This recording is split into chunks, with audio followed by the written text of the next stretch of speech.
Ètò bàbá ètò ló tún gorí afẹ́fẹ́ Omoluka Great TV ẹ jẹ́ ká jọ gbọ́. Ètò bàbá ètò ló tún gorí afẹ́fẹ́ Omoluka Great TV ẹ jẹ́ ká jọ gbọ́.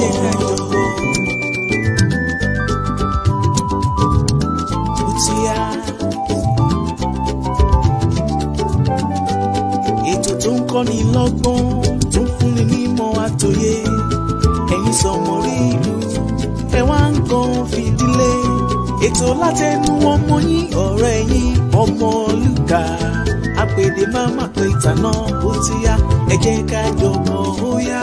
Ètò bàbá ètò ló sì gorí afẹ́fẹ́ Omoluka Great TV ẹ jẹ́ ká jọ gbọ́.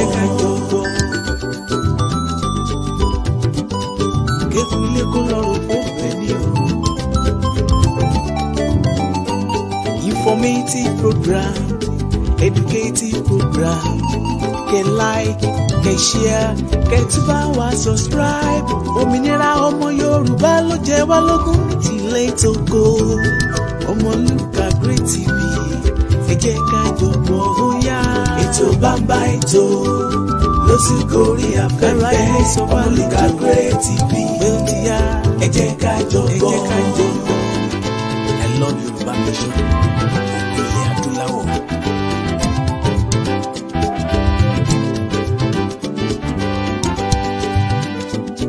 Yoruba nation, ilé tìyá, òmìnira ọmọ Yorùbá o ló ṣe kókó. Yoruba nation, ilé tìyá, òmìnira ọmọ Yorùbá o ló ṣe kókó. I love Yoruba nation, ògo ilẹ̀ adúláwọ̀. Ikán parapọ̀, wọ́n parapọ̀ wọ́n mọ̀lé. Ìran parapọ̀, wọ́n parapọ̀ wọ́n má kìyàn. Ẹ jẹ́ ká parapọ̀ ká fi mọ̀ ṣọ̀kan. I stand for unity, ìṣọ̀kan lórí orílẹ̀-èdè wa. Yoruba nation, ilé tìyá, òmìnira ọmọ Yorùbá o ló ṣe kókó. Ẹ wò bí ẹ fẹ́ bí ẹ kọ̀, a máa gba Yoruba nation yóò. Ó dá mi lójú dé gbangba. Ẹlẹ́dẹ̀ ó máa dọ́yọ̀, ariwo ẹ̀ ló máa pọ̀ o.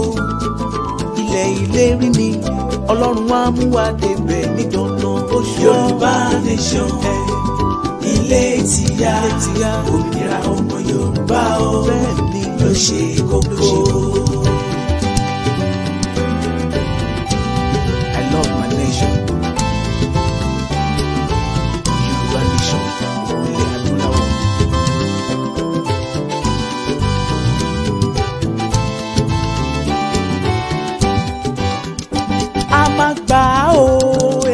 A máa gbà ó ó di dandan. Onílé kó lọ sọ fálejò. Ọ̀rọ̀ àṣẹ látẹnu mi, ìwọ tó lè ṣàmì lórúkọ Jésù, ọ̀dájú ogun tó ní tòun bá rẹ́yìn òun ò ní padà. Lórúkọ Ọlọ́run bàbá tọmọ tẹ̀mí mímọ́, iná Ọlọ́run kó jó dànù. Orúkọ mi ní Prophet Ṣólóyè Táíwò, bàbá orí òkè àṣẹ àtagbára. Olúwa rán mi sí ọ̀pọ̀lọpọ̀ àwọn ènìyàn. Kí ni t'Olúwa dẹ̀ fi rán mi sí ọ? Òun náà ni pé má sọ ìrètí nù. Dádì àti mọ́mì jọ̀ọ́, mo bẹ̀ ọ́, ó lè ti gbàdúrà lóòótọ́, ó lè ti gbààwẹ̀ lóòótọ́, ó lè ti lọ oríṣiríṣi orí òkè lóòótọ́, ṣùgbọ́n sá Olúwa ní kí n sọ fún ọ pé gbogbo ohun tó ń béèrè tó ti rí yẹn má sọ̀rọ̀ ìtínú. Tó bá ṣeé ṣe, oh my God, tí Jésù bá lè jí Lásárù òkú ọjọ́ mẹ́ta, gbogbo tí wọn náà ń lé tó dàbí pé kò tí tẹ̀ ọ́ lọ́wọ́ máa sá dalikaba olúwa ló máa ṣe fún ọ ṣùgbọ́n tólúwa rán mi ní sí ọ ni pé jẹ́ àjọ gbàdúrà papọ̀ jẹ́ àjọ wá ojú olúwa kí ni orísun ogun tó ń jà ọ́ gan wọn ò tí ì rí orísun ogun tó ń jà ọ́ ló fi dàbí pé kò tí ì sí ọ̀nà àbáyọ jẹ́ kí n gbàdúrà pẹ̀lú rẹ jẹ́ n ṣọ́nà fún ọ tí olúwa bá sọ fún mi lórí ọ̀rọ̀ ayé rẹ ìwọ náà jẹ́ àjọ gbàdúrà lé lórí kó wá ò pé ṣé lóòótọ́ ṣé wòlíì ni mo pè ní àbí kì í ṣe wòlíì wòmísà ọ̀pọ̀lọpọ̀ àwọn ìyanu ló ń ṣẹlẹ̀ lórí òkè tí mo ti ń bá ọ sọ̀rọ̀ yìí ṣùgbọ́n mélòó ni mo fẹ́ tẹnubọ̀ nínú àwọn ìyanu tó ń ṣẹlẹ̀ ṣùgbọ́n wọn náà lè gbìyànjú jájọ gbàdúrà má jẹ́ kó sú ọ jájọ gbàdúrà mo máa ń sọ ní gbogbo ibi tí n bá dé màá sọ fún ọ pé ọjọ́ tó bá lọ sọ pé ò ṣe mọ́ ìjọ ẹ̀ báyìí náà lógun ti borí ayé yẹn lórúkọ Jésù ogun ò ní borí ayé rẹ ẹ̀rọ ìbánisọ̀rọ̀ tí wàá fi pè mí fún àdúà àti ọ̀nà àbáyọ sí ogun tó ń jà ọ́ nọ́mbà yẹn rẹ o orí WhatsApp nọ́mbà gangan tí wàá fi pè mí sí òun náà ní +234 70 25 47 5427 +234 70 25 47 5427 lórúkọ Jésù àánú máa yanjú ọ̀rọ̀ rẹ gbogbo bí tó ti dé tó dàbí pé kò sí ọ̀nà àbáyọ ní kété tó o bá ti ń pè fún àdúrà lórúkọ Jésù wàá rí ọ̀nà àbáyọ ògo ni forúkọ Olúwa Jésù Olúwa wa àmín àmín àmín lórúkọ Jésù stay blessed in Jesus name.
Massive Global kórè wọ̀lú o. Torí lóye.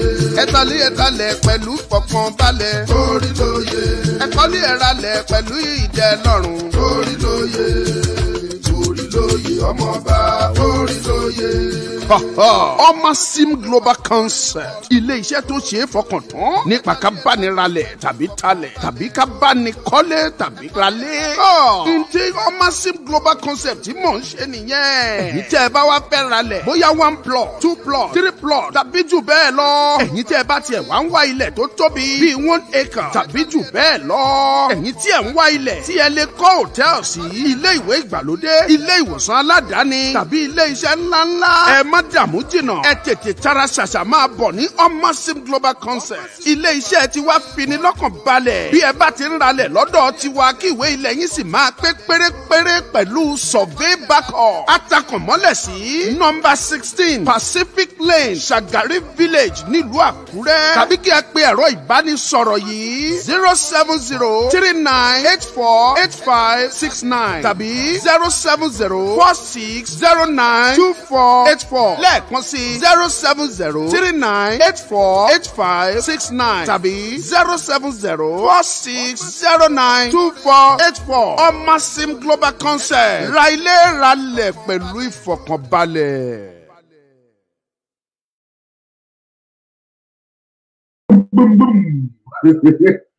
Ẹ kú dédé àsìkò yìí gbogbo ẹ̀yin olólùfẹ́ òtítọ́ gbogbo ẹ̀yin olólùfẹ́ oríire gbogbo ẹ̀yin tẹ́ ẹ jẹ́ pé gbogbo ń tẹ́ bá yé yín rò níre ni àwọn kan wà tó jẹ́ pé búburú ni wọ́n rò lọ́jọ́ ayé wọn ò kì í rò rere wọn ò kì í fẹ́yàn fẹ́ rere wọn ò kì í fẹ́ kéèyàn kó ṣe rere ní tí wọ́n máa ń rò gbogbo ọkàn wọn gbogbo ayé wọn ni pé burúkú kí kó ṣubú lu èèyàn àdáwọ́lé yín kó má yọrí sí rere táwọn kan dúró lé lórí nìyẹn ṣùgbọ́n ẹ̀yin kan wà tó jẹ́ pé gbogbo ọjọ́ ayé yín pátá àwa kan rere la máa ń rò kódà sọ́ta wa a máa tún ro rere sí i ọlọ́run kó forí jì kó má tiẹ̀ lọ forí gbá kó má lọ kú dànù àdúrà káàtún máa gbà fọ́ta wa nìyẹn àwa yẹn mo kí gbogbo yín lásìkò yìí àwùjọ yẹn lájọ wà ń sẹ́yìn wípé ẹ kú déédéé àsìkò yìí o ẹ kú kó lè dáa ẹ kú kó má bàjẹ́ ẹ̀yin ojúlówó ọmọ Yorùbá ẹ̀yin ojúlówó ọmọ Oòduà akínyìn o Ọmọlúkà lórúkọ tí mò ń jẹ́ ọmọ wọn nílé àkókò ọmọ ọlọ́kà àfòkúta gidigbo gbùjà ọmọ òkòrókòró lógún sáàtì pa kìrìkìrì lọ́ọ̀tẹ̀ ọmọ kóyánbọ́ta máa mú kàrà balẹ̀ ó ti sẹ́ni mọ̀ máa mú kàrà rúdò òṣọ́pọ̀ Èkìtì ṣọ́pọ̀ àkókò ọmọ àṣàkókò yìgbó Ọmọlúkà ṣe méjì gbogbo àkókò ṣe mẹ́ta o.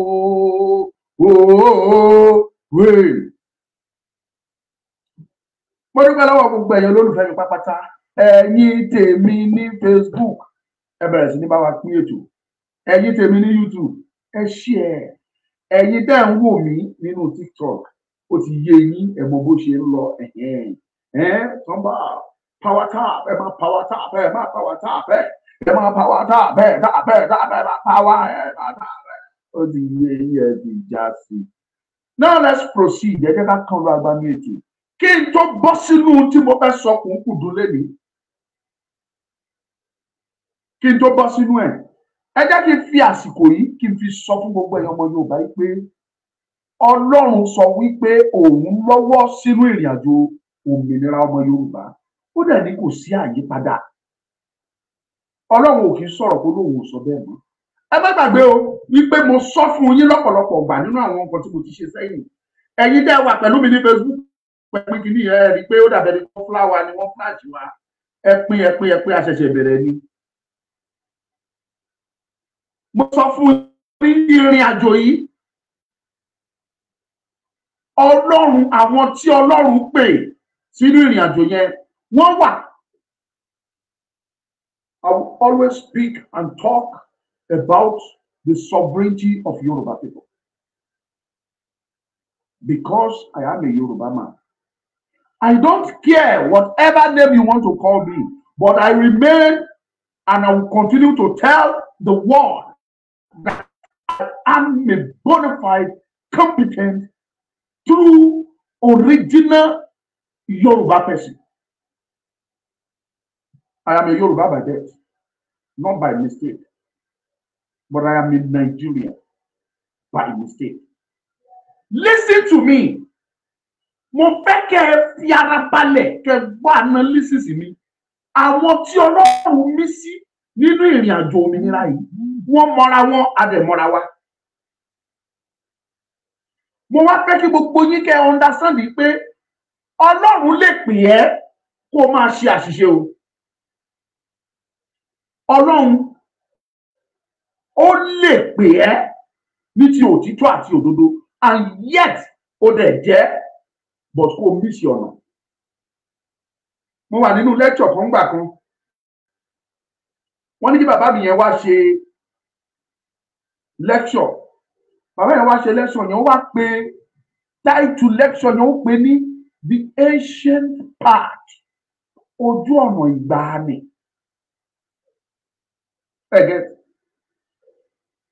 Tó o bá ṣe àṣìṣe tó fi ojú ọ̀nà tó tọ́ the righteous path tó o bá fi sílẹ̀ tó o lọ gba wrong road tí Ọlọ́run fúnra rẹ̀ ò sọ fún ẹ pé kó o gbà lóòótọ́ Ọlọ́run ló pè é pé rin ìrìn àjò yìí ó dẹ̀ gbọ́ sọ́lọ́run lẹ́nu ó dẹ̀ rìn but tó o bá ṣe mistake tó o fi ọ̀nà tó yẹ kó o gbà sílẹ̀ tó lọ gba wrong way Ọlọ́run ò lè yọ́nú sí ẹ wò. Torí tọ́lọ́run bá pè ẹ́ fún ìrìn àjò á gáìdì ẹ á jẹ́ kó understand pé èmi ni mo pè ẹ́. Tẹ́ ẹ bá wo inú sẹ́mọ̀ bíbélì wọ́n dojú ẹ̀ dé wọ́n dá gbogbo ẹ̀ dúró fún wa ní àwọn bíbélì kan wà tó ní àwọn ecclesiastes kí book àbí kí lẹ máa ń pè àwọn deuterocanonical books ìwé yẹn wọ́n pè ní the Tobit ṣẹ́rí ìwé Tobit yẹn lọ wo ìtàn tó wà nínú Good News Bible ẹ lọ wo ìtàn Tobit yẹn Tóbi Tòbáyà ẹ lọ wo ohun tó ṣẹlẹ̀ ńbẹ̀ Ọlọ́run pé ọmọ yẹn ó fi iṣẹ́ rán Ọlọ́run wá rán áńgẹ́lì tí pé kó máa gáìdì ẹ̀ kó máa tọ́ ní ọ̀nà yẹn títí tó fi rin ìrìn yẹn láàrin ìyè. Mo fi Ọlọ́run bẹ̀ yín tẹ́ ń wò mí ní Facebook ẹ̀ pé kìíní rárá ẹ̀ wá. Ẹ̀yin tẹ́ dẹ̀ ń wò mí ní TikTok mi ò rí láìkì yín, ẹ máa láìkì program yín. That is the best thing you can do. God bless you all. Ọwọ́ yín ẹ máa fi tẹ̀. Àwa máa kéde mi. Ṣẹ́rí ẹ jẹ́ kí kọ́kọ́ yán kiri kan fún gbogbo yín. Ọ̀nà tọ́lọ́run fi pe oníkálukú ọ̀tọ̀ọ̀tọ̀ ni. Má gba ọ̀nà tí Ọlọ́run ò fẹ́ kó o gbà, má gbà á. Tó bá gba long road, Ọlọ́run máa bínú sí ẹ. Ìwọ fúnra ẹ gan wàá ṣubú lọ́nà yẹn torí ọ̀nà tọ́lọ́run ò là sílẹ̀ fún ẹni. Yorùbá nation, iṣẹ́ tọ́lọ́run fúnra ẹ ṣe ní. It is perfect work of God. Òun ni Yorùbá nation. Either you believe it or you don't believe it. Ẹni tó bá wu Ọlọ́run ló lè rán. Ẹni tó bá wu Ọlọ́run ló lè pè. God can send anybody to me. Èmi gẹ́gẹ́ bí ẹnìkan kò sẹ́ni tó pè mí sí ìrìn àjò Yorùbá nation. Ó gba ẹnu mi. Mo dẹ̀ sọ publicly tó bá mọ̀ pé wọ́n ló wá pé Omoluka pé wá máa ṣe Yorùbá nation. Jáde kó sọ. Mi ò mọ others, but personally myself, Ọlọ́run ti fi ìran Yorùbá hàn mí ó ti lé ní 20 to 25 years. Tí Ọlọ́run ti ń gbé wá tí mo ti ń rí, mo dẹ̀ máa ń sọ lọ́rọ̀ many times. Ṣé rí ẹ jẹ́ kí n sọ àṣírí kan fún yín. Ẹni tí Ọlọ́run bá rí Ọlọ́run rí inú ọkùnrin kálukú, but àwọn tí Ọlọ́run máa ń pè, tọ́lọ́run máa ń tì lẹ́yìn láti jà fún ìran wọn, àwọn tí wọ́n fi tọkàntọkàn, tí wọ́n fi tinútinú tó fi nífẹ̀ẹ́ ìran wọn, àwọn Ọlọ́run máa ń tì lẹ́yìn láti jà fún ìran wọn. Inú Ọlọ́run á dẹ̀ máa dùn sí ẹ̀dákẹ́dá tó bá gbé ọ̀rọ̀ ìran ẹ̀ tó bá gbé lọ́kùnkúndùn tó ní dání. Òun ní àánú ṣe ń ṣe mí fún ọ̀pọ̀lọpọ̀ àwọn tó pera wọn ní nǹkan lénìí. Ẹ lè rí ìyọ́nú Ọlọ́run, kì í ṣe èpè. Majority àwọn tó pera wọn ní pastors, GO, this and that, tí wọ́n wòran tí ìyà jẹ ìran ọmọ Yorùbá, tí ìyà jẹ ìran ọmọ káàárọ̀ ojíire, tí wọ́n kọ̀, tí wọ́n ò sọ̀rọ̀, tí wọ́n ò gbé ìgbésẹ̀ kankan, tó jẹ́ pé ìrìn àjò ọmọ Yorùbá ò kàn wọ́n dẹ̀ jọ ọmọ Yorùbá, lótìtọ́ àti òdodo ọmọ Yorùbá dẹ̀ ni wọ́n. Irú àwọn ẹ̀dá bẹ́ẹ̀ Ọlọ́run ò lè yọ́nú sí wọn. Àwọn tọ́lọ́run rínú rọ́kàn wọn wọ́n lè má ní kankan. Wọ́n lè jẹ́ dìdìrídìrín lójú yín. Wọ́n lè jẹ́ tọ́ọ̀g lójú yín. Wọ́n lè jẹ́ ordinary person lójú yín tí ò ní kíní kankan, tí ò ní jáṣọ kan. Ṣùgbọ́n tọ́lọ́run tó jẹ́ pé ó ń wo ọkàn, ojú lèèyàn ń wò.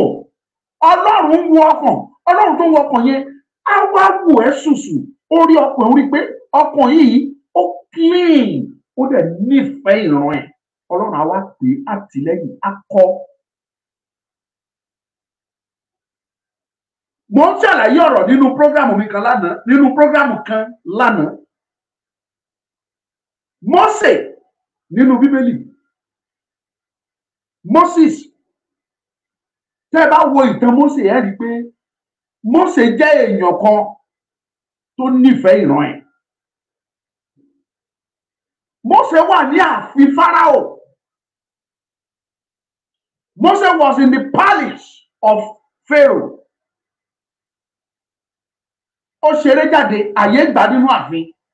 Àrà tó wù ló dá. Wọ́n ti rí gẹ́gẹ́ bí ọ̀kan lára àwọn ọmọ ọba. Ó wá jáde, ṣùgbọ́n Mósè mọ̀ ipe nínú ọkàn ẹ̀, ó mọ̀ ipe ọmọ Hébérù lòun jẹ́. Ó wá gbéra, ó jáde, ó ń rìn, ó ń ṣeré. Ó pàdé àwọn ọmọ Ísírẹ́lì méjì. Àwọn méjèèjì wá ń bára wọn jà. Wọ́n gbá blow, máa pa ẹkún ni, máa yọ eyín ẹ, máa yọ ojú ẹ. Wọ́n jà á. Mósè wá súnmọ́ wọn. No, ó pàdé àwọn ọmọ Ísírẹ́lì. Ó wá rí àwọn ọmọ Íjíbítì. wọ́n wá kí ọmọ Ísírẹ́lì yẹn mọ́lẹ̀, wọ́n lù ú, sẹ́wọ̀n pé wọ́n fi wọ́n ṣẹrú ni, wọ́n lù ú àlùfẹ́ẹ̀kú àlùbami gbà gbò gbì. Inú bí Mósè pé ìran mi ni ìyà ń jẹ bí eléyìí. Ìbínú fùfù ó tẹ̀lé ọmọ Íjíbítì tó na ọmọ Ísírẹ́lì yẹn. Bíbélì sọ pé ó kì í mọ́lẹ̀, ó sì lù ú pa. Abẹ́ understand? Ó kì í mọ́lẹ̀, ó lù ú pa. Bóyá bí tó ti ń kó blow fún, blow tí Mósè máa gbé bí imú ẹ̀ ló lọ bá, kò lè mímọ́, ó gbé fún lọ́rùn gbòòsà gbà. Ìgbà tó máa láǹdì sílẹ̀ báyìí ó mìtì ni.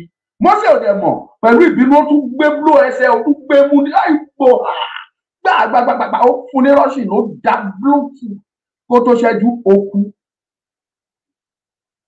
Intentionally Mósè lè má ní lọ́kàn pé jẹ́ kí n lù ú pa.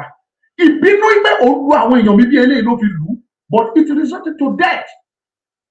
Bíbélì wa sọ pé Mósè wá bò ó sin òkú yẹn káwọn èèyàn má bàa mọ̀. Àní ti tòótọ́ kò sẹ́ni tó mọ̀. Ó padà sí palace, ó ṣe bó ṣe ń ṣe, ó yan padà. Nígbà tó wá tó àkókò kan, Mósè wá jáde, ibẹ̀ ló ti wá pàdé àwọn ọmọ Ísírẹ́lì méjì tí wọ́n ń jà. Nígbà tí wọ́n bẹ̀rẹ̀ sí ní kojú ara wọn pẹ̀lú ìjà tó ja ìjà yẹn gbúrí, Mósè wá béèrè lọ́wọ́ pé kí ló ṣe yín? Ṣó yẹ kẹ́ ẹ tún máa bára yín jà ní ẹ̀yin ọmọ Ísírẹ́lì? Wọ́n wá dá lóhùn wọn, Mr. Man wá, ta ló sọ ẹ́ dolórí fún wa tó máa ìwọ ni wàá pàṣẹ fún wa bóyá ká jà bí ká má jà? Àbó tún fẹ́ pa wá ní bó ṣe pa ọmọ Íjíbítì yẹn. Ibi tọ́rọ̀ ti lu jáde nìyẹn. Ibi tó ti sọ̀rọ̀ ọ̀hún, àwọn rúmọ́ mọ́ngà, àwọn tó jẹ́ pé iṣẹ́ tí wọ́n mọ̀ ṣe nìyẹn, wọ́n ti gbé ó ti palace pé Mósè máa lu ọmọ Íjíbítì pa torí àwọn ọmọ Ísírẹ́lì. Ṣẹ́dẹ̀ mọ̀ pé ní palace wọ́n mọ̀ pé kì í ṣọmọ Íjíbítì ní Mósè. Ìgbà tí Mósè ní kó padà sí palace, àṣírí tú kó lè padà sí palace, Mósè ní láti sá lọ. Ó sá àsálà fún ẹ̀mí rẹ̀, ó lọ jìnnà réré sílẹ̀ Egypt. Nígbà tó tó àkókò tọ́lọ́run dábọ̀ ọmọ Ísírẹ́lì pé wọ́n á jáde, Ọlọ́run bẹ̀rẹ̀ sí ní wo inú wọn, bẹ̀rẹ̀ sí ní wo ọkàn wọn lẹ́yọ, ó rètí wọn. Àwọn kan wà tó jẹ́ pé 60% ni wọ́n fi nífẹ̀ẹ́ orílẹ̀-èdè wọn, Ọlọ́run ò lò wọ́n. Àwọn kan wà tó jẹ́ pé 70% Ọlọ́run fi wọ́n lẹ̀, àwọn kan wà 80% Ọlọ́run fi wọ́n lẹ̀, àwọn kan wà 90%. Ọ̀dẹ tí Ọlọ́run wo inú Mósè tó rí pé 100% ló fi nífẹ̀ẹ́ ọmọ Ísírẹ́lì. Òun gangan Ọlọ́run wá kọ sí pé Mósè máa bọ̀, mo fẹ́ rán ẹ láti lọ gba àwọn èèyàn mi sílẹ̀ nínú ìgbèkùn. Ṣé ẹ rí Ọlọ́run pé ọba àrà ni? Kò sọ pé Mósè jí apànìyàn.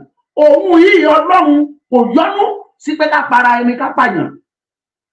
Kò sọ pé apààyàn ni Mósè. Ọlọ́run pé ìwọ ni màá rán níṣẹ́ yẹn. Ìdí dẹ̀ ni wípé ó rí ọkàn Mósè pé ọkàn tó mọ́ ni, ọkàn tó fẹ́ràn ẹ̀yà ẹ̀ ni. If anybody tell you that you are an ethnic bigot or you are ethnic let that person know that it's not a crime, it's not a sin, even in the Bible. Are you with me? Even in the Bible. Tẹ́ bá kúrò lórí Mósè, tẹ́ bọ́ sórí David, ẹ máa rí ní ìpele. Ẹ wo David nífẹ̀ẹ́ ìran Ísírẹ́lì débi wípé ó rí ara ẹ̀ ọmọ kékeré. Ó dàbí kí irú mi báyìí kí ni mo fẹ́ fèsì Tinubu ní election. Ṣé mọ̀ pé ọ̀rọ̀ mi dàbí ọ̀rọ̀ èèrà àti erin ni.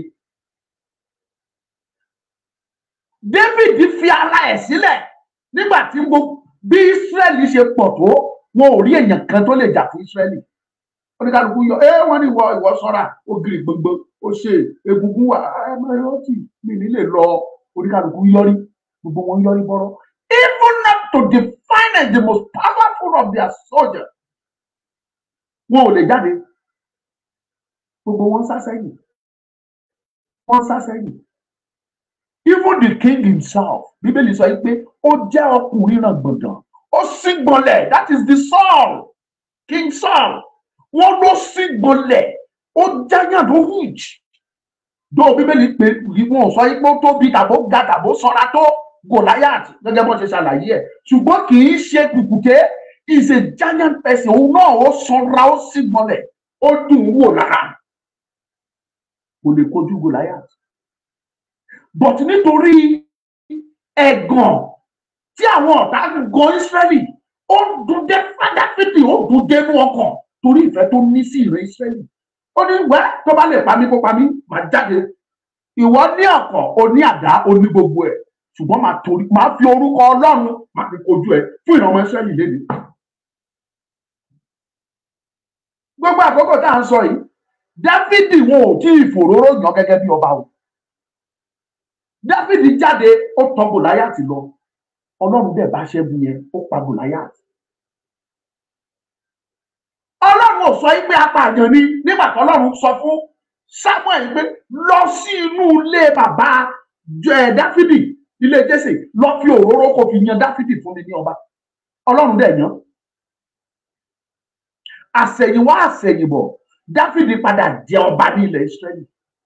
Ìyí tó sọ Dáfídì di ọba, Ọlọ́run ó ti wo inú ọkàn ẹ̀, ó rí pé eléyìí 100% ìfẹ́ ló ní sí àwọn ọmọ Ísírẹ́lì. Ọlọ́run bẹ́ẹ̀ ló.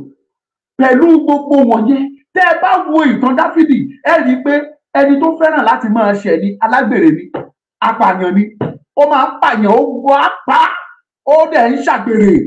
Síbẹ̀síbẹ̀, Ọlọ́run rí mú ọkàn ẹ̀ pé eléyìí ọkàn ẹ̀ mọ́ sí mi, àti wípé gan ó nífẹ̀ẹ́ ìran Ísírẹ́lì, torí wípé kí ni Ọlọ́run nífẹ̀ẹ́ ìran Ísírẹ́lì lọ́tọ̀. You see, at the end of the day, Ọlọ́run pè ní ẹni bí ọkàn mi. Ọlọ́run fi ìfẹ́ hàn fún Dáfídì títí tó fi kú ni.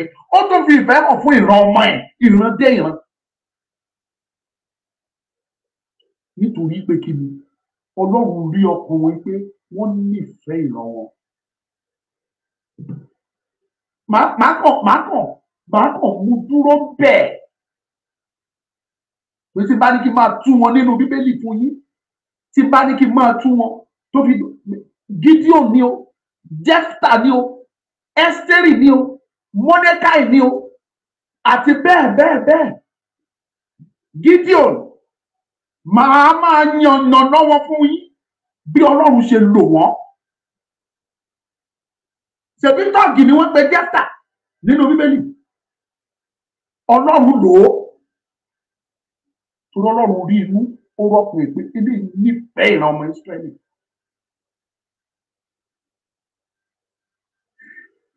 Ìrìn àjò Yorùbá nation, àwọn tọ́lọ́run pè, àwọn tó ju 50% lọ fún ìran Yorùbá lọ, àwọn tọ́lọ́run pè dà sílẹ̀. Kò sí ẹni tó wà nínú ìrìn àjò Yorùbá nation tí ó lọ́ọ̀bù Yorùbá less than 50%. Mo sọ bẹ́ẹ̀ fún yín ni. Ìdí ni wípé ẹ rí i pé ẹlòmíì Ọlọ́run ló mọ réètì tó fi pe oníkálukú sínú ìrìn àjò yẹn. Tẹ́ bá dẹ̀ wo gbogbo àwọn tá a pè yìí, ẹ rí i pé ìrìn àjò tó ní í ṣe pẹ̀lẹ́ mi ni. Gbogbo eléyìí tí mo ṣàlàyé ẹ̀ fún yín nínú Bíbélì, èwo ni ò jẹ́ nǹkan ìnira nínú ẹ̀. Fáráò pàṣẹ pé ẹ lọ máa wá Mósè kiri, ẹni wú ẹ̀ tẹ́ bá ti rí ẹ gbé wá, ikú tọ́ sí i, ṣùgbọ́n Mósè sá lọ, ó lọ farapamọ́. Dáfídì fúnra rẹ̀ tó fẹ́ lọ kojú Gòláyátì tó gán mọ̀ pé ikú rèé, ṣùgbọ́n torí ìfẹ́ tó ní. The same thing is happening in Yoruba as a nation. Ilẹ̀ Yorùbá jẹ́ orílẹ̀-èdè tí Ọlọ́run fẹ́ràn gidigidi gan. This is what some pastors, people calling themselves a man of God or whatever. Eléyìí ni wọn ò ní sọ fún yín.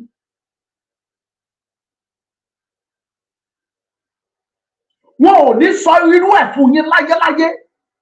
Ṣùgbọ́n èmi máa ń yànnú ẹ̀ wípé àwọn tó bá ní ìfẹ́ ìran wọn, àwọn lọ́lọ́run máa ń fẹ́ràn jù. Àwọn lọ́lọ́run máa ń compensate jù. Àwọn dẹ̀ ní Ọlọ́run máa ń tì lẹ́yìn jù. Ṣùgbọ́n torí pé ìrìn àjò wa ó ti yàtọ̀ sí ìrìn àjò ìgbàanì. O lè jà fún ìran ẹ lásìkò yìí kó rìsọ́ọ̀tì sí ikú o. O lè jà fún ìran ẹ kó rìsọ́ọ̀tì sọ́gbà ẹ̀wọ̀n o. O lè jà fún ìran ẹ kó rìsọ́ọ̀tì sí kó fìbọn kún ẹsẹ̀ or any other thing. Ṣùgbọ́n síbẹ̀ inú Ọlọ́run á máa dùn sí ẹni tó bá jà fún ìran ẹ.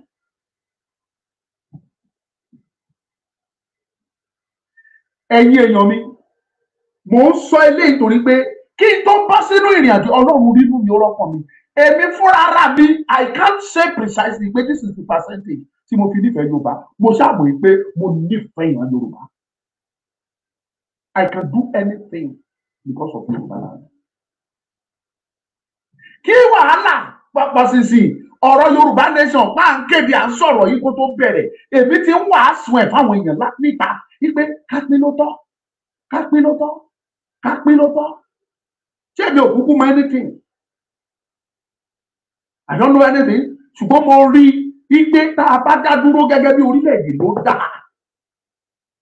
Èmi ò kúkú mọ̀ pé mo sì máa pàdé àwọn tá a sọ ọ́ nígbà tó máa di ending of 2019 sí 2020.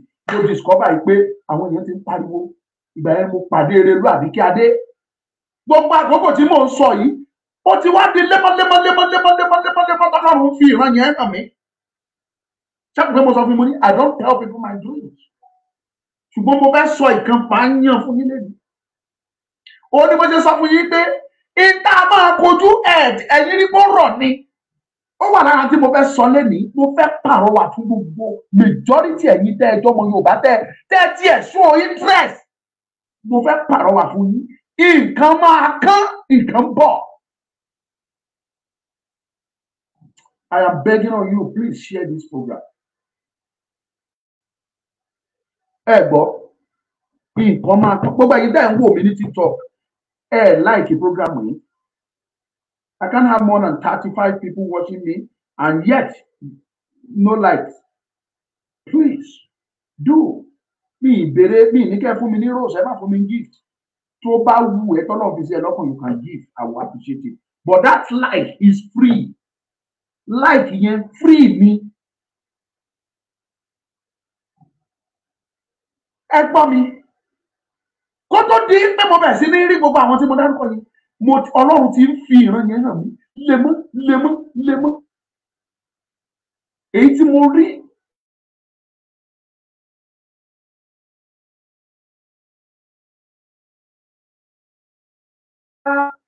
láàárín ìran Yorùbá àti ìran Fúlàní. Ìjà yẹn ní agbára. Mo wá rí pé wọ́n pa ọmọ Yorùbá, wọ́n lé ọmọ Yorùbá. Ṣé mo kàn sọ pé èèyàn sá lójú ìjà? Ọmọ Yorùbá sá.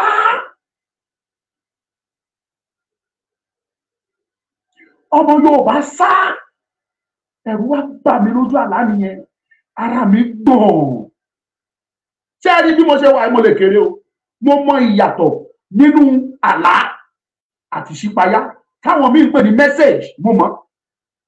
Tí bá lálàá mo mọ̀ pé àlá lásán lélẹ̀. Tí bá lálàá tó ní í ṣe pẹ̀lú message, màá mọ̀ ní ṣá. Kò sí gbogbo àwọn ìṣípayá tí mo sọ fún yín wọ̀nyí tí mi ò ní lè sọ láti òkè délẹ̀ fún yín, even after 25 years tí mo ti rí. Màá sọ fún yín. The only thing tí mo lè máa rántí ni date tí mo lálàá yẹn mọ́, mo lè máa rántí ẹ̀. Ọmọ Yorùbá sá lójú ìjà. Ara mi wá gbọ̀n lójú àlá yẹn.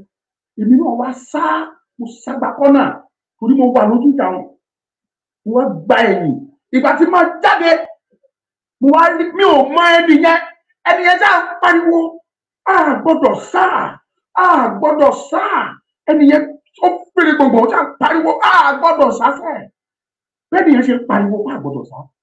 Ó wá dàbí ẹni pé ọ̀rọ̀ tó ń sọ wá ń fún àwọn ọmọ Yorùbá tó sá yẹn, wá fún wọn ní agbára. Gbogbo wọn wá sọ́dọ̀ ẹ̀, wọ́n wá péjọ, wọ́n wá dájọ́, àwa péjọ wá pọ̀.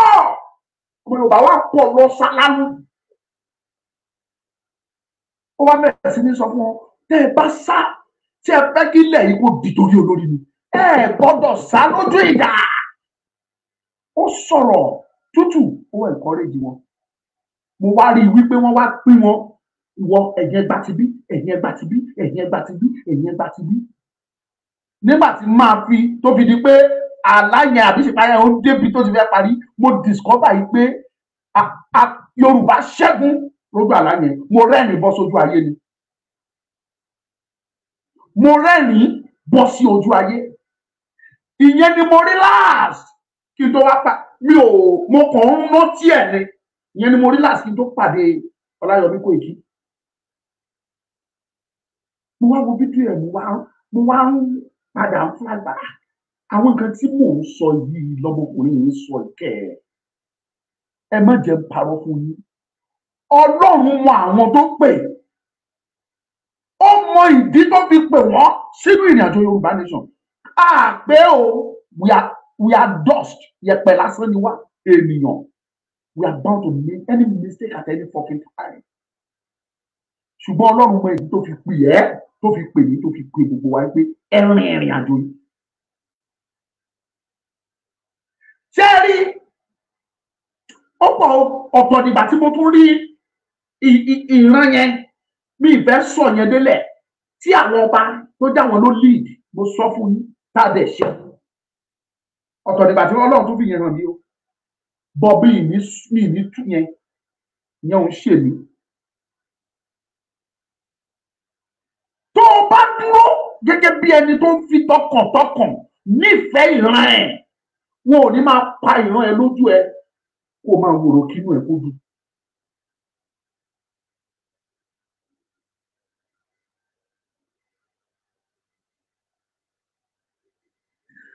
Wọn ò ní máa pa ìran ọmọ Yorùbá lójú ẹ kí inú ẹ dẹ̀ máa dùn kó fòdò ọwọ́. Ṣé rí ọ̀tọ̀ nìkan kọ́ máa fi ìyà jẹ ọmọ Yorùbá lójú ẹ kó má lágbára àti ṣe ohunkóhun.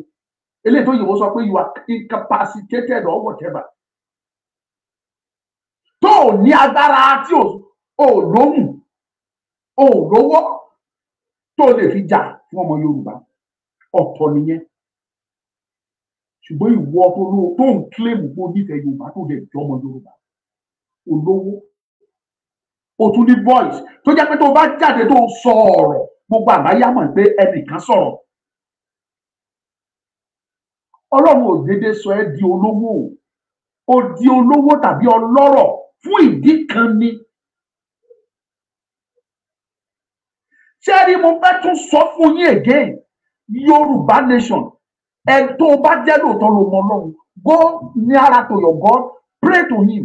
Wà á rí pé Ọlọ́run á jẹ́ kó mọ̀ ní òtítọ́ àtòdodo pé iṣẹ́ tí mo yọ́nú sí ní ìjọba orílẹ̀-èdè Yorùbá. Tá a bá máa wíta ìwé ẹ̀yìn kẹ́ ẹ kórajọ òrìṣà náà fẹ́ máa sìn bẹ̀, kíní kan náà fẹ́ máa bọ. Yorùbá nation kò sí tó kàn wá pẹ̀lú òrìṣà. Olódùmarè la mọ̀. Olódùmarè ní ìran Yorùbá ti ń sìn tí wọ́n mọ̀ kó tó di pé wọ́n gbé ẹ̀sìn ní ìdè. Olódùmarè olólórí gbogbo nǹkan, ọba òun nìkan ni ọba tó sọ wípé ó ju gbogbo ọba lọ, tó ju gbogbo òrìṣà lọ. Olódùmarè. Àwọn dáyìí bìlíìfù pé wọ́n lórúkọ tí Yorùbá ń pè lórúkọ. Possibility wà kó jẹ́ wípé òun làwọn òyìnbó náà fún lórúkọ. Mo ti sọ fún yín rí. For example, wọ́n pe ẹnìkan ní ẹ̀là nílẹ̀ Yorùbá. Dápẹ̀lẹ̀ ẹ̀là yìí tá bá máa sọ̀rọ̀, àwọn bí a sọ pé bóyá àwọn kan lè pè ní òrìṣà ńlá tàbí Ọbàtálá tàbí ẹ̀là.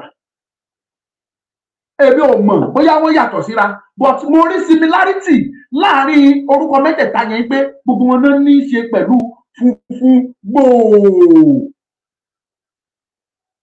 Tó bá wá ṣe wípé Jésù táwọn òyìnbó padà wá tàn wá, word of tó bá jóun gan ní ẹ̀là nílẹ̀ Yorùbá, tó bá jẹ́ Jésù yẹn gan lẹ̀là. Ṣùgbọ́n torí pé àwa pè lórúkọ wa, ta ni nínú yín tán bí nígbà tí ẹ̀là wà láyé tẹ́ ẹ lè fìdí ẹ̀ múlẹ̀ kòrókòró pé òun ni wọ́n ń pè ní Jésù? Mò ń ṣàlàyé ni mi ò sọ pé òun o. Ta ni nínú yín tó lè sọ yín pé kòrókòró òun mọ̀ nípa ẹ̀? Jesus Christ was ẹ̀là.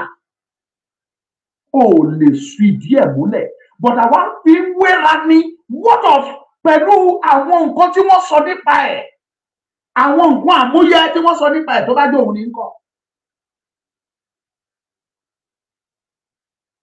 wọ́n ní àrá Ṣàngó wọ́n lóògùn wọ́n ní àwọn wọ̀nyẹn àwọn tẹ́ bá lọ gbọ́ details nípa bí wọ́n ṣe sọ nípa àwọn tá à ń sọ wọ̀nyí àwọn tó rí ṣàdáná pè wọ́n àwọn tí wọ́n ní capability àti lè ṣe nǹkan tẹ́nìkan ò ṣe rí nígbà ayé wọn.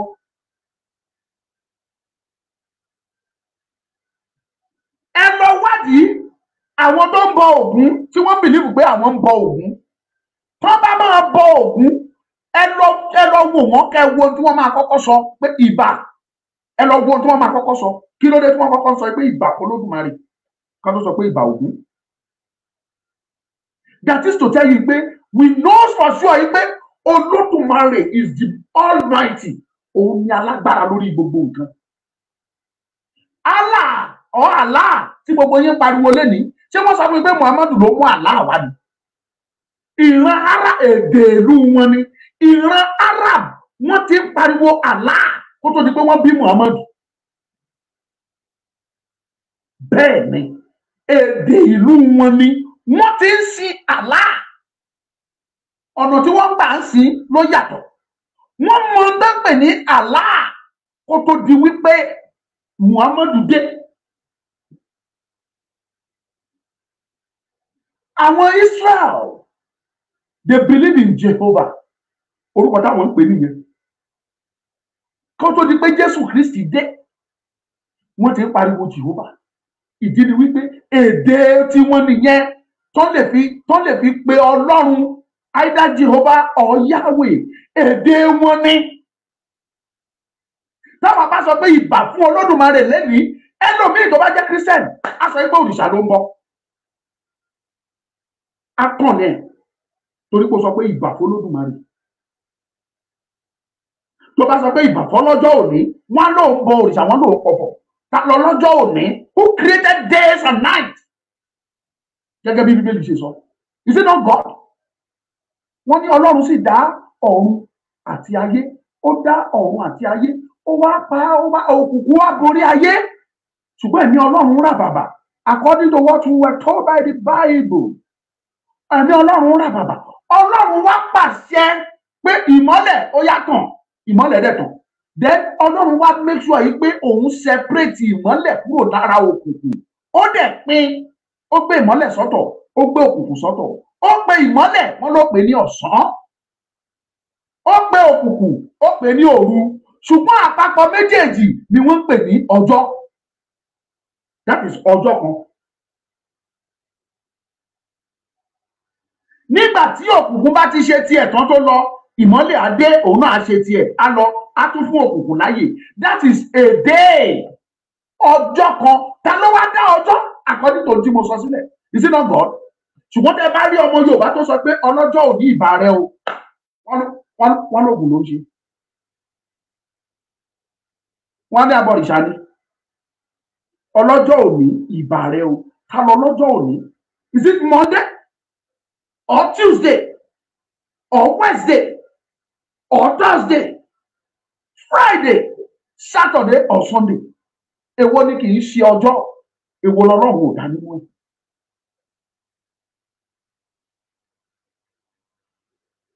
Ṣé rírìn àjò yìí ọ̀pọ̀lọpọ̀ nǹkan láti sọnù ọ̀pọ̀lọpọ̀ nǹkan láti miss because of the mentality táwọn òyìnbó gbé wá. Ìtàwọn òyìnbó gbé wá máa wá àwa gbà á. Ṣùgbọ́n tèmi fẹ́ kí gbogbo yín pátákẹ́ mọ̀ ní wípé ìdùnnú Ọlọ́run ni pé kí ìran Yorùbá kó dúró. Ó mọ bó ṣe fẹ́ ṣiṣẹ́ ó ń lo àwa wọ̀nyí láti polongo ni láti kéde ìhìnrere nípa orílẹ̀-èdè tuntun tó ń bọ̀ ó ń lò wá láti kéde ẹ̀ sílẹ̀ ni and it will certainly emerge kò sí nǹkan tá a dá dúró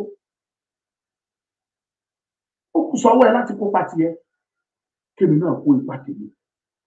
Ǹjẹ́ o fẹ́ràn orílẹ̀-èdè ẹ lótìtọ́ àtòdodo? ibẹ̀ gangan ibi tí mo lọ gangan ni mo wá dé yìí. Béèrè lọ́wọ́ ara ẹ ṣé lóòótọ́ mo nífẹ̀ẹ́ Yorùbá, ẹlòmíràn ara ẹ ló fẹ́ o. Èmi ti rí ọmọ tó gbéra lọ́jọ́ ọmọ Yorùbá tó mú mi bú nítorí ọ̀rọ̀ ọmọ Ìgbò. I don't hate Igbo, but you don't expect me to leave Yoruba alone. Kí wá gbé Igbo sórí, kí wá máa fún Igbo ní o, Igbo ní rárá o. Mósè ò fi àwọn ọmọ Ísírẹ́lì sílẹ̀ kó lọ gbé àwọn ọmọ Fílístínì kó gbé wọn sórí. David ò fi àwọn ọmọ Ísírẹ́lì sílẹ̀ kó gbé àwọn Fílístínì kó gbé wọn rù tàbí kó gbé àwọn Aṣímẹ́lẹ́kì kó gbé wọn sórí o, rárá o.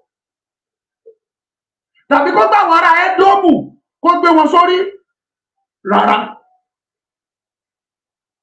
Ó focus lórí ẹ̀yà ẹ̀. Ṣùgbọ́n Bíbélì sọ wípé pẹ̀lú òtítọ́ àtòdodo kò ṣe ìkà sáwọn ará Fílístínì, kò ṣe ìkà sáwọn ará Édómù, kò dẹ̀ ṣe ìkà sáwọn, èmi ò dẹ̀ ṣe ìkà sọ́mọ Ìgbò, mi ò ṣe ìkà sọ́mọ Haúsá, mi ò dẹ̀ ṣe ìkà sọ́mọ Fúlàní, ṣùgbọ́n mo fẹ́ràn Yorùbá, mi ò lè. Ọmọ Yorùbá tó pẹ́ràn ọlọ́mọ Yorùbá, ó mú mi bú, ó bá mi jà, ó ní mo sọ pé Ìgbò ló bà Nàìjíríà jẹ́. Kí ni mo ń tún àti mú jáde ní wípé máìdì ẹ tó bá nífẹ̀ẹ́ ìran ẹ, ọkàn ẹ á mọ́, á clear sí ìran ẹ yẹn. Àwọn míì nífẹ̀ẹ́ in 10%. 10% yẹn ni pé wọ́n jọmọ Yorùbá. Imagine máa tó contest fún election ní Èkó tó contest pẹ̀lú Sanwó-Olú, Road Gbadebo, Road Patrick Chukwudi, ó ti yé yín. Chinedu brother, that guy is more Igbo than Yoruba. Bàbá bẹ̀rẹ̀ lọ́wọ́ olóòsọ pé òun nífẹ̀ẹ́ Yorùbá dáadáa lọ́mọ Yorùbá lòun. And mi ò sí bẹ̀. According to findings táwọn èèyàn ṣe, he is a member of IPO. Kò dẹ̀ fi ọjọ́ kan kó pariwo wípé ó yẹ kí Yorùbá bọ́ nínú oko ẹrú, kò sọ rí. Tẹ́ bá bí aṣọ fi pé òun fẹ́ràn Yorùbá o. He is doing the same thing for the Igbos. Ṣùgbọ́n kò lè ṣe fún ìran Yorùbá. But ẹ bá bi léèrè, á lóun ò jọmọ ilé Yorùbá lọ́mọ Yorùbá lòun á lóun fẹ́ràn Yorùbá. Kò parọ́ ó fẹ́. But ìfẹ́ tó fẹ́ Yorùbá lè má ju 5% lọ.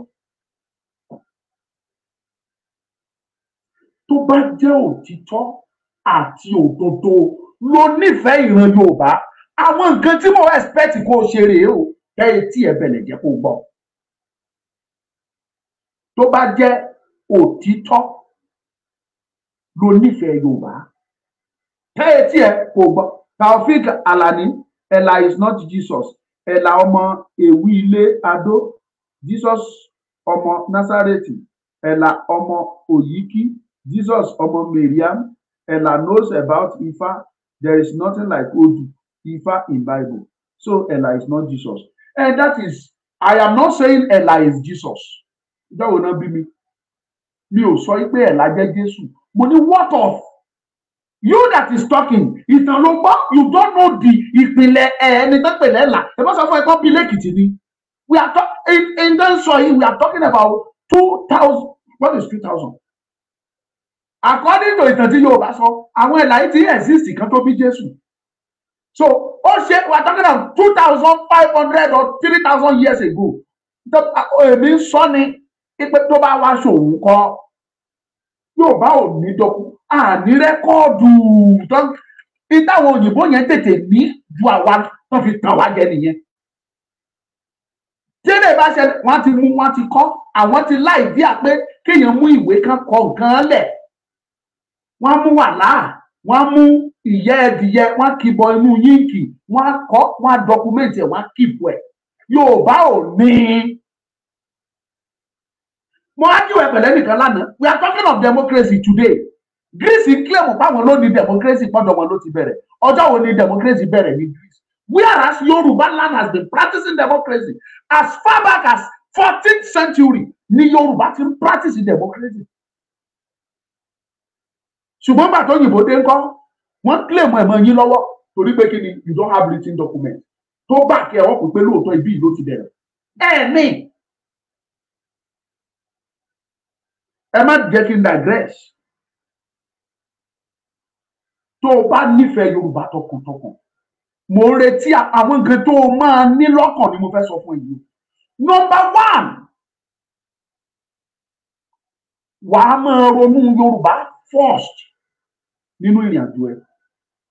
Mi ò sọ̀rọ̀ primary level ara ẹni wà á kọ́kọ́ máa rò, kò sí tó burú mbẹ̀. Èmi náà máa ṣe irú ẹ̀ pé ara mi first mo máa ń ṣe sometimes. I know they joke. Sometimes mo máa ń ro tara mi, but most time Yorùbá ni mo máa ń rò first. Jẹ́ kí Yorùbá kó máa jà ìwọ̀n ìlọ́kùn ẹ, kó máa hó létí ẹ. Ìgbà mi máa jókòó bí eléyìí máa máa gbọ́ Yorùbá ọmọ Oòduà ọmọ ká máa kàn máa gbọ́. Kì í ṣe pọ́lá ẹni tó ń sọ̀rọ̀ sétí mi, má ìdí mi ló ń rò ó, ọpọlọ mi ń sẹ̀ǹdì ẹ̀ sínú ọkàn mi, wọ́n dọ́jọ́ pinnu ẹ̀, etí mi ń gbọ́. That is to tell you the level. Kò ní bá ti bá fẹ́ nu sọ fún yín pé mo fẹ́ràn Yorùbá. Mo ti sọ pé it is God òun ló rí inú oníkálukú. Now, jẹ́ kí Yorùbá máa dún kó lọ́kàn ẹni gbogbo ìgbà tó bá jẹ́ òtítọ́ àtòdodo ló nífẹ̀ẹ́ Yorùbá. Number one nìyẹn o. Number two, o gbọ́dọ̀ ní àmúmọ́ra lọ́pọ̀lọpọ̀ nínú ìjàngbara yìí, most especially ẹ̀yin tẹ́ ti wà nínú ìjàngbara yẹn. Ẹ̀mí ìfaradà. Kò sí nǹkan tẹ́nikẹ́ni máa ṣe fún ẹ nínú ìjàngbara yìí, ò ní jẹ́ kó dùn ẹ́ tó bẹ́ẹ̀ jù bẹ́ẹ̀ lọ tó o bá ronú pé torí Yorùbá ló dẹ̀ ṣe ń ṣe tó o ṣe yìí o. Èmi máa ń repeat ẹ̀ ní gbogbo ìgbà. Tó bá ní kéèyàn máa bínú èmi ló yẹ kó bínú jù nínú jọ́nì. Tó bá ní ká ṣe fracas èmi ló yẹ kó ṣáájú. Ṣùgbọ́n gbà mí máa ń wo títí pé ìbẹ́ni ìṣe sí mi tí mo bá rí ṣé kò ní àfẹ́tì ìrìn àjò Yorùbá yìí máa tún ká àmọ́wọ́ mi àtún draw. Ẹ lọ béèrè mi dáadáa, ẹ lọ wádìí kí n tó wà fast àti sọ̀rọ̀ sóní tìrí. Ó níbi tán sún mi dé o, ọ̀pọ̀ fọlọ́run búra fún yín. Wọ́n sún mi dé ibi tí mi ò ti ní choice ni mo ṣe voice out lórí ọ̀rọ̀ onítìrí. If not mi ní sọ̀rọ̀. Mo lè ka oye ìgbà tí onítìrí àtàwọn ẹmẹ̀wà ẹ̀ tí wọ́n gbomi lójú mi, omijé kíkorò náà gbà lójú mi nítorí ìrìn àjò Yorùbá. Ẹ má jẹ́ kí ìrìn àjò yìí dàrú. Tẹ́ ẹ bá ń gbégbèsè tẹ́ ẹ fẹ́ gbé yìí ó máa pín, ó dẹ̀ máa dàrú. Bí mo ṣe ń tẹ̀ mọ́ wọn létí lomi ń bọ́ lójú mi. Kí n tó react ó níbi kan sún mi dé. If not before then àkàìmọye àwọn tó ti fún mi lóríṣiríṣi orí kọ́ tó ti tẹ̀ mí mọ́lẹ̀, eléyìí tó ṣu sí mi lára, èyí tó gbá mi létí, èyí tó kán mi lọ́rẹ́, different kinds. But máa ń wò títí màá ní well, is it not because of Yorùbá nation? Díẹ̀ ní mo sì ráwọn tó jẹ́ pé wọ́n ti fún mi lórúkọ tí mi ò jẹ́. Lẹ́yìn mo ti gbàgbé ẹ̀ mo ń bá wọn ṣe, mo ń pè wọ́n, àjọ ń sọ̀rọ̀, àjọ ń discuss Yorùbá nation way forward. Tó o bá fẹ́ràn Yorùbá lótìtọ́ àtòdodo, you will forget about whatever anybody do to you. And wàá fi ara àti àmúmọ́ra, wàá fara dá nǹkan tó bá ṣẹlẹ̀, wàá dẹ̀ lámúmọ́ra, ìpamọ́ra fún ọmọlàkejì ẹ. Nítorí pé kí ni àádọ́gba ọpọlọ wa yàtọ̀ síra, ìrònú wa yàtọ̀ síra. So bó o bá ṣe gbé ó lè yàtọ̀ sí bẹ́ẹ̀ lómi ṣe máa gbé, bẹ́ẹ̀ lómi ṣe gbé tiẹ̀ yẹn ó lè pọ̀n ẹ́ lábùkù. Ṣùgbọ́n tó bá ronú pé Yorùbá ni mo gbé dání, mo dẹ̀ nífẹ̀ẹ́, mi ìfẹ́ kó jábọ́, mi ìfẹ́ kó fọ́, mi ìfẹ́ kó bàjẹ́, wà á ní àmúmọ́ra nítorí ẹ̀. Ó di méjì. Ìkẹta tó bá jẹ́ òtítọ́ àtòdodo ló nífẹ̀ẹ́ Yorùbá lọ́pọ̀. Ìkẹta tó gbọ́dọ̀ mú ṣe tó jókòó kúrò òun ni wípé ìfẹ́ ó gbọ́dọ̀ jọba lọ́kàn ẹ̀. Anywhere tó bá ti rí ìran, tó bá ti sọ pé Yorùbá lélẹ́yìí, o gbọ́dọ̀ rí gẹ́gẹ́ bí ẹbí ẹ, o gbọ́dọ̀ rí gẹ́gẹ́ bí ẹ̀jẹ̀ ẹ. Tó bá wo pé mi ò fámílì pẹ̀lú eléyìí, ṣùgbọ́n ọmọ Ìjẹ̀ṣà ni, èmi dẹ̀ jákòókò, o nífẹ̀ẹ́ Yorùbá o. Sẹ́rí àwọn scientists sọ̀rọ̀ nípa ìtò mú kí èdè wa tó fi ń yàtọ̀ síra. Most time tó fa èdè tó yàtọ̀ wọ̀nyẹn ó ní í ṣe pẹ̀lú environment.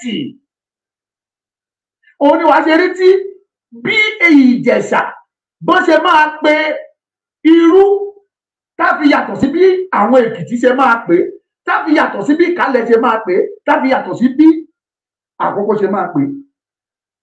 Ìdí ni wípé mi ò mọ̀ nípa bẹ̀ yẹn, but àwọn scientists ló sọ pé kí tó máa ń pa èdè tó yí padà most time ni wípé environment sometimes ó máa ń fà á kí èdè change.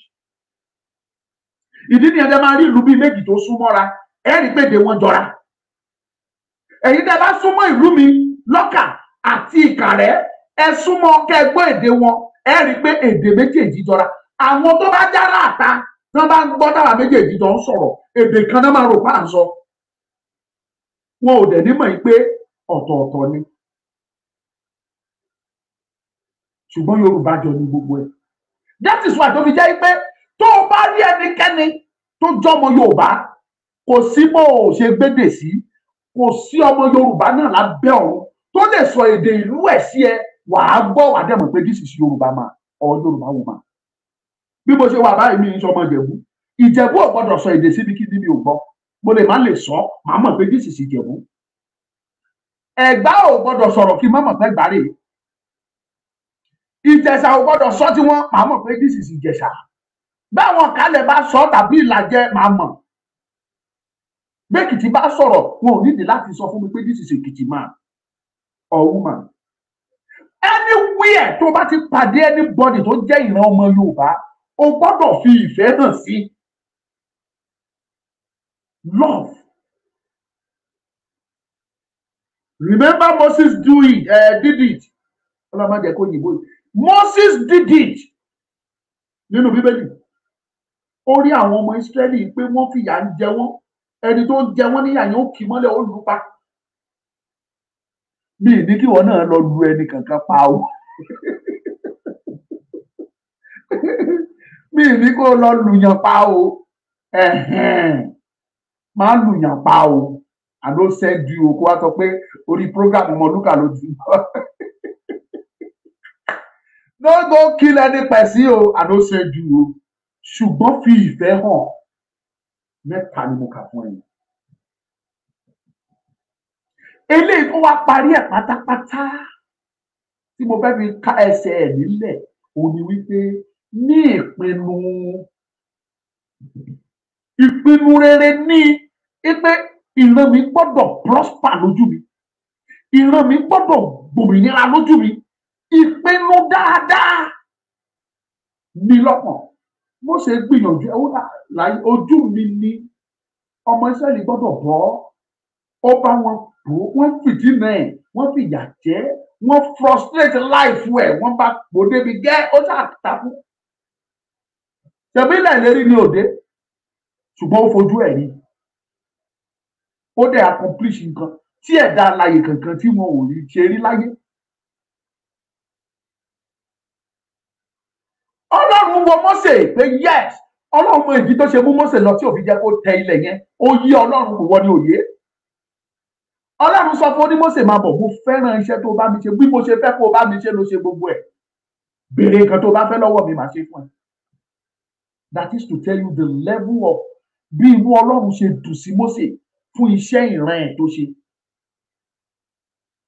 Mósè wá wo Ọlọ́run títí ó ní Ọlọ́run kò sẹ́ni tó rí ẹ rí láyé ṣùgbọ́n jẹ́ kémi rí ẹ. Mo fẹ́ rí ojú ẹ. Ọlọ́run wá bú sẹ́yìn oní Mósè ó lè rí mi. Kò sí ẹni tó rí mi rí tó máa wà láàyè. Ṣùgbọ́n torí ìfẹ́ tí mo ní sí ẹ, mo máa pàṣẹ fún òkúta yìí kó là sí méjì. Màá wá fi ẹ́ há inú ẹ̀.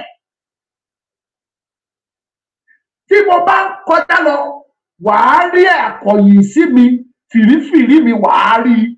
Ihun tí mo lè ṣe fún ẹ yẹn torí pé kí ni tó o bá rí ojú mi, ìwọ yóò kú. Kò sẹ́ni tó lè rí mi.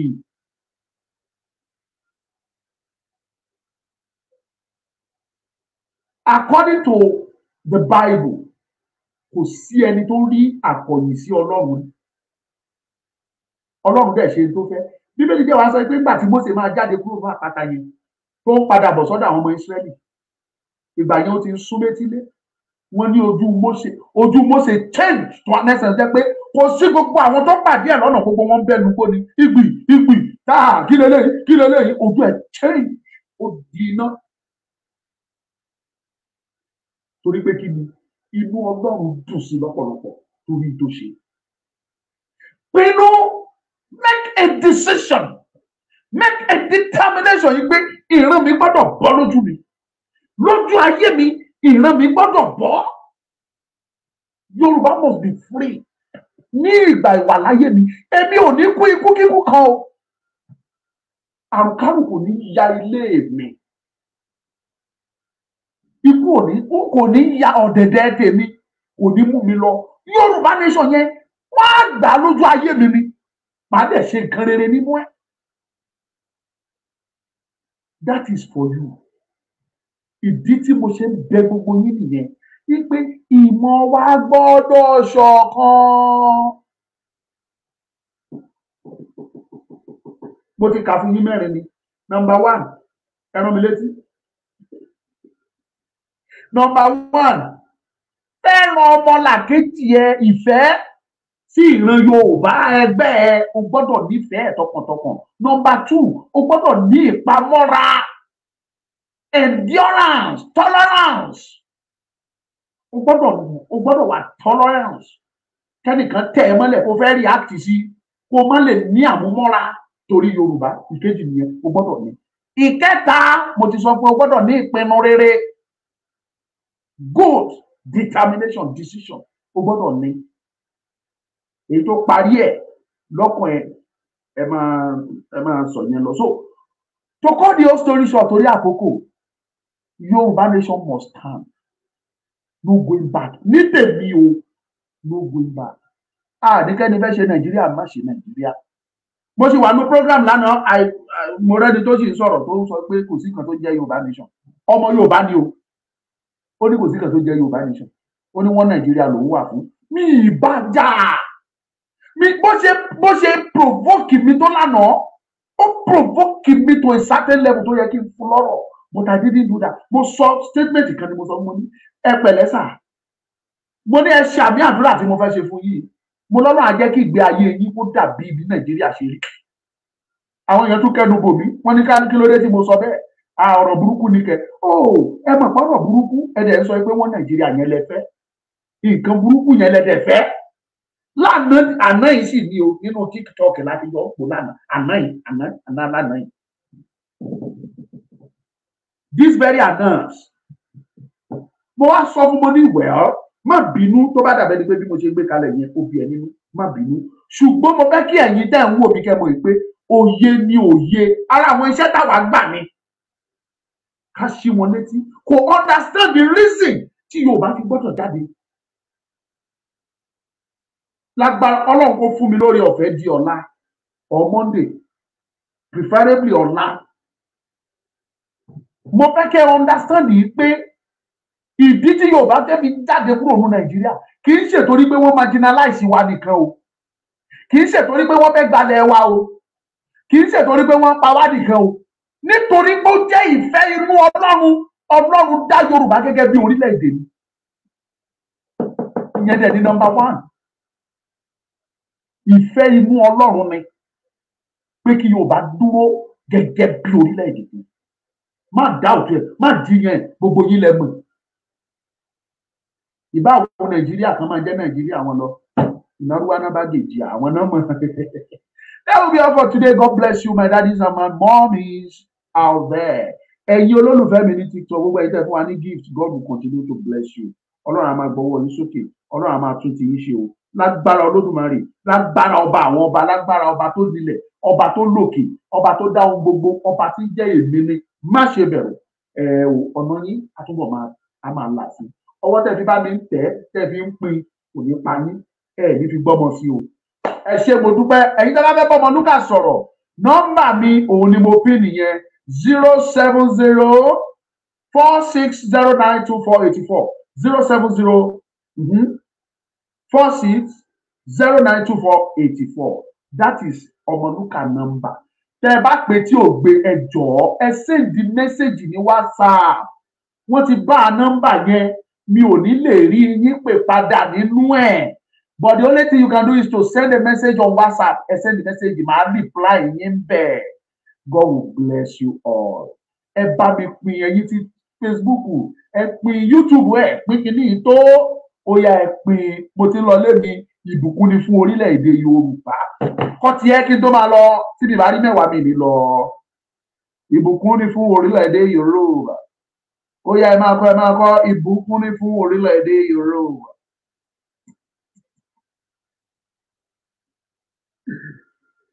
Give me some beat, man. Hey, guys. Ó yá kọ́ ti ẹ̀ náà ìbùkún ni fún orílẹ̀-èdè Yorùbá. Ó yá kọjọ ọkọ. Mo ti sọ fún yín, ẹ kú ojú lọ́nà rẹ́kọ̀dù Omoluka tó ń bọ̀. Ìpínlẹ̀ ọ̀rọ̀ òun làkọ́lé ẹ̀. Ẹ kú ojú lọ́nà ìpínlẹ̀ ọ̀rọ̀. Gbogbo yín lẹ máa wá bá mi lọ́ọ̀dì ẹ o. Pátápátá ẹnì kú ọ̀nìkan. Ẹ̀yin tèmi ní Facebook ẹ kọ ìbùkún ní fún orílẹ̀-èdè Yorùbá. Ẹ̀yin YouTube ó yẹ kọ́. A ti ń lọ nù. Ẹ̀sìn ojú òní tì yín o. Mo dúpẹ́ Omoluka mọ̀ ń jẹ́ o. Orúkọ mi ò tí ì yí padà o. Omoluka yìí náà sì rèé o. Ẹ̀sìn ojú òní tì yín ẹ̀yin bá mi, ẹ̀yin ìyá mi o. Ẹ̀sìn